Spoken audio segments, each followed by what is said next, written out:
Check the mic and make sure it sound right, boys.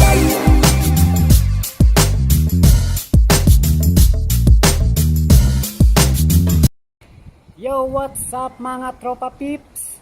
Yo, what's up mga tropa peeps? Yan, welcome po to my channel. At yan, welcome balik ulit kayo. Sabi ko, Brad, hindi ka pa namang akusado. Ipaglalaba ka. May mga abogado naman tataya. Wala, hindi. Ganito. Madidismiss ko yung kaso. Madidismiss ko muna yung kaso at saka siya harap para wala na siyang pangatakutan. Yun, ang maganda. Madidismiss ko muna. Paglabas ko, pag nakapasa na nag-petition to, nag-petition for bail ako eh. Pag nag-petition for bail, pwede na siya lumutan kasi nabilang ko na yung pangalan niya eh. Tama. Madidismiss ko na ngayon yung kaso. Yung bouncing nga sa, sa Nueva Ecija, palpak din eh. Palpak, di akin. Pero tao. Ito, pangalawang beses naman, hindi na naman sa'yo. Always na. Misidentity na naman. Ito na naman. Ito naman. Bouncing eh. Malaking pera na ko ng MPA. Malaki na. Paano nangyari yung boss? Dapat di ka pala ng pera na eh. Hindi. May pera sa bago. Yung pambat. Kasi nung sumama ako sa kanila, inutulang nila ako. Hindi nila ako inaresto eh. Ay, pagka namin, ayusin mo na. Inumulutang lawakan ng palis sa'yo yung violation of promise law. Sabi ko, may desist order na yan eh.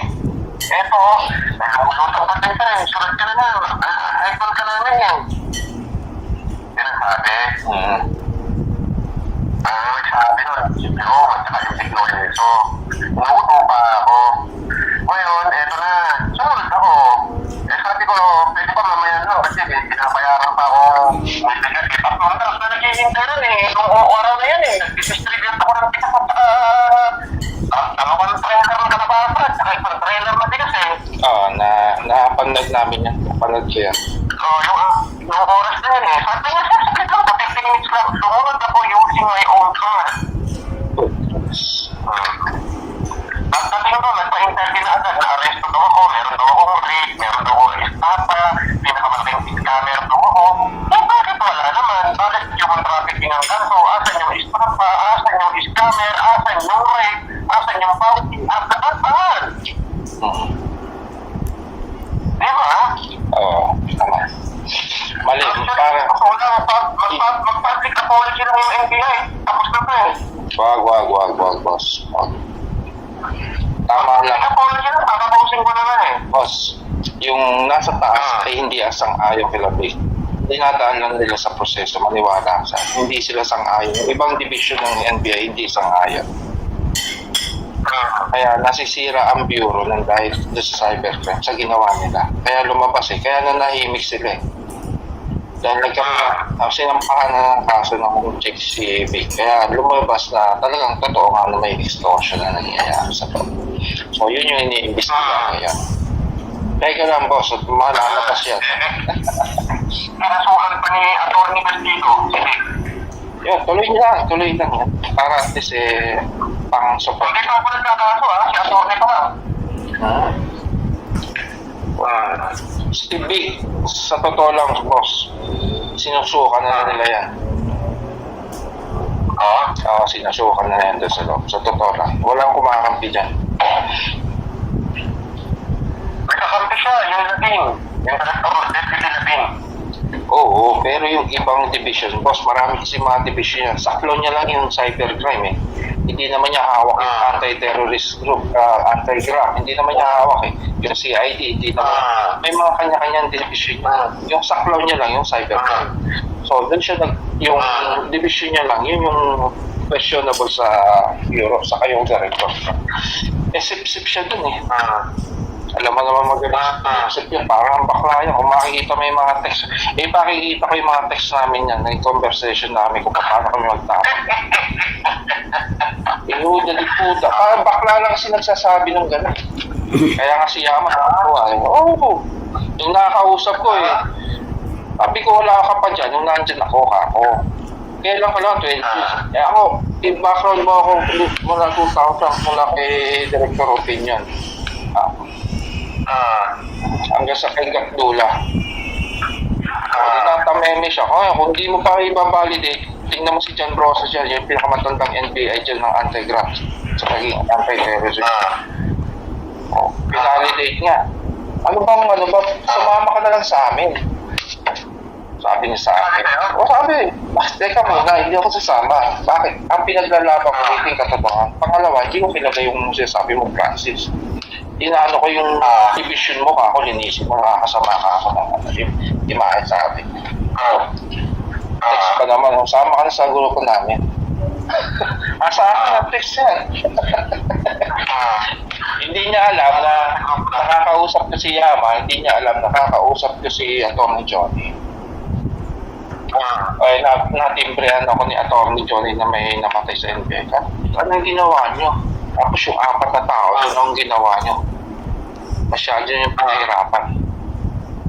Huwag na naman ako. Yung pinahirapan nila. Tapos sabi niya, sino ba nagsasabi sa'yo? At yung bata mo dyan, sa loob ka ako, sabi ko. O yung abogado mo, ako. Mula noon, nag-away-away yata sila. Para bang nagkaroon sila ng isang meeting at nagtanong si Big, puta sila sa inyong udas. Ang nagsabi sa akin si Johnny. Kaya binigyan niya ako ng tip. Inuhuli ko ngayon siya. Sabi ko sa susunod, titingnan ko yung suot mo, pati print mo kung yung suot mo eh. Sasabihin ko sa'yo. Para mapatunayan ko sa'yo, maraming hudas din. Yung isang ginagawa mo ngayon, ikaw din na maano pa ako, malalagay sa alangan. Mas medyo naglaylo na siya. Dati puro mura siya. Dati, mura. Minumura na ako eh. Sabi ko, hindi tayo ganyan ako. Professional tayo. Sabi mo, abogado ka, CPA, lawyer sa lampanan. CPA lang, hindi lawyer. Oo, CPA. Public account. Ako lang, galing mo naman na i-assign ka sa ano. Paano mo biyari? Kasi ang director usually, parang ano yan, ito talaga.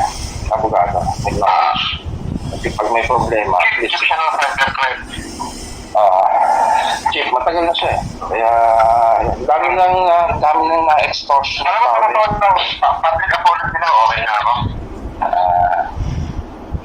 Tingin ko sa hindi gagawin ni Vicky. Hindi, gagamitin niya. Pag hindi siya nag-public, account,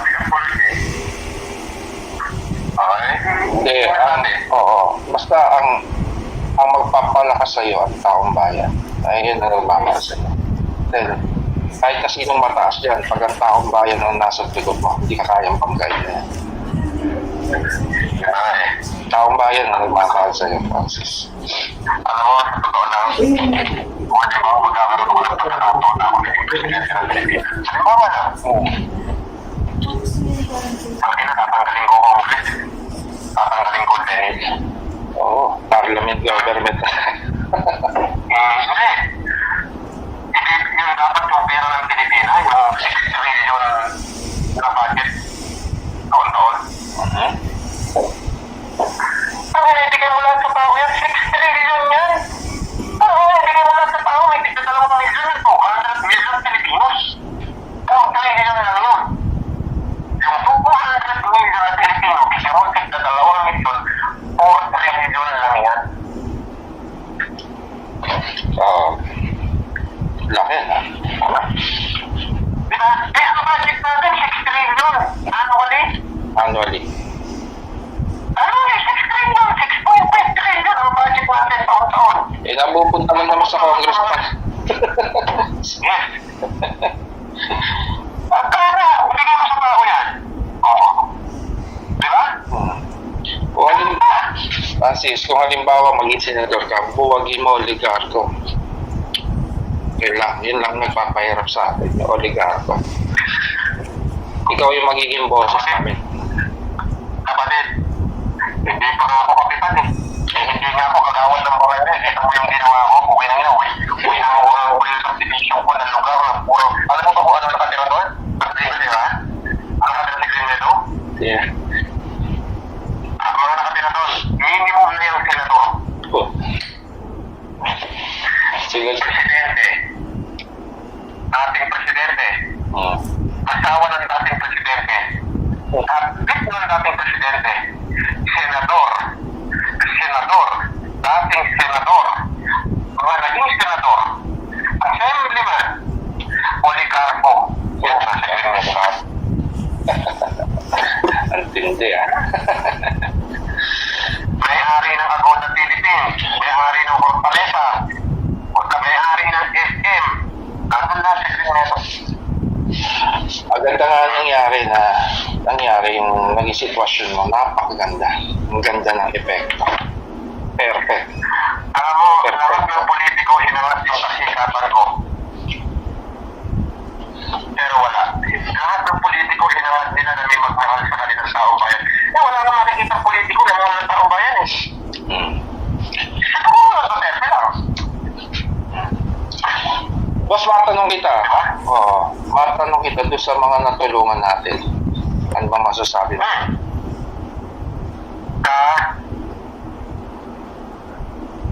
Yung mga natulungan mo na hindi naman nagsimpatya. Aso na kaya yung mga Hindi. Gusto mo tanulungan ko na hindi nagsimpatya. Hindi ko naman purpose yung kanilang sympathy. okay, tama ka. The only purpose is to help. When I see my people dying there, in times of Holocaust, I could not just sit in my chair, stay in my panic room while my people are dying. Yes. Agree ako dyan. Hindi ko kaya yan. Tama.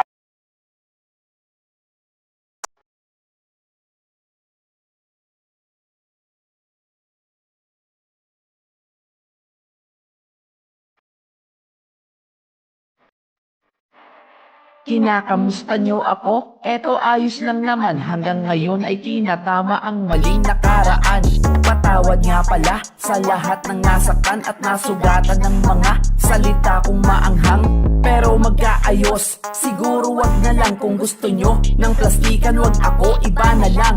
Ngayon binibigyan ng tiwala bilang na lang. Malamang baka madali na naman ng alamang. Kaibigang tumalikod, tinuring na kapatid, kinalimutang inalalayan ko siya sa pagtawid. Hindi mo dapat na gawin na sirain ng palihim ang taong nagturo sa'yo ng liwanag sa dilim. Kasama mo ng matagal, nagawa mong kagatin. Ganon ang ahas pag gutom, kahit sino tutuklawin. At sa mga nagtatyaga upang ako'y pabagsakin, bilib ako kahit papano, sinubukan nyo pa rin.